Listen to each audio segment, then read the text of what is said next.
சத்யாவோட அம்மாவும் நம்ம முத்துவை பார்த்து பேசுகிறதுக்காக வராங்க. அருணை கல்யாணம் பண்ணலைன்னா எனக்கு கல்யாணமே வேண்டாம் அப்படின்ற மாதிரி சீதா சொல்லிட்டு இருக்கிறா. எனக்கு ரொம்ப பயமாக இருக்குது அப்படின்ற மாதிரி பேசிட்டு போகிறாங்க. ஆக்சுவலாக அவங்க பேச வந்த விஷயம் வந்து வேறு. இதை பார்த்துட்டு இதை அவங்க வந்து ஒரு யூகத்தில் முத்து வந்து கெஸ் பண்ணிடுறாரு. ஆக்சுவலாக அவங்க வந்து வேறு பேச வந்திருக்காங்க. ஆனால் என்கிட்ட இப்படி சொல்லிட்டு போகிறாங்க அப்படின்னு சொல்லிட்டு மீனா கிட்ட போய் சண்டை போட போகிறாரு.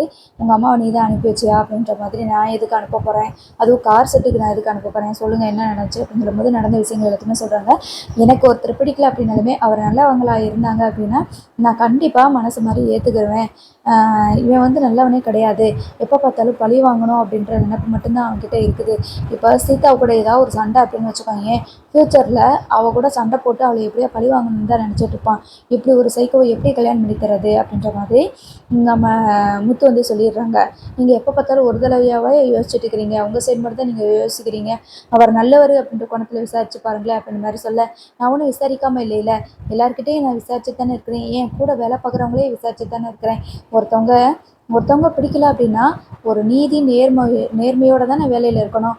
ஆனாலும் இப்போ என்னோடய காரு பிரேக் வந்து கட் ஆயிடுச்சு அப்படின்னு தெரிஞ்சிருந்தும் என்னை பழி வாங்கணும் அப்படின்றதுக்காக என்னை சொல்லக்கூடாது அப்படின்ட்டு, உண்மையை சொல்லக்கூடாது அப்படின்ற மாதிரி அந்த கான்ஸ்டபிள் கிட்ட சொல்லி வச்சுருக்கிறாருல. அப்போ அவரோட வேலையில் என்ன நேர்மை இருக்குது சொல்லு பார்ப்போம், எந்த அளவுக்கு ஒரு உண்மையாக இருக்கிறாருன்னு சொல்லு பார்ப்போம். இதுலேருந்தே உனக்கு தெரியலையா அவர் எவ்வளோ கேவலமான புத்தி உள்ளவர் அப்படின்ற மாதிரி மீனாட்ட கோச்சிட்டு போயிடுறாங்க. ஸோ வெளியில் போனதுக்கப்புறமா செல்வமும் முத்துவும் ஒரு இடத்துல நின்று பேசிட்டு இருக்கிறாங்க. அங்கே வந்து கரெக்டாக அருண் வந்து வராப்புல.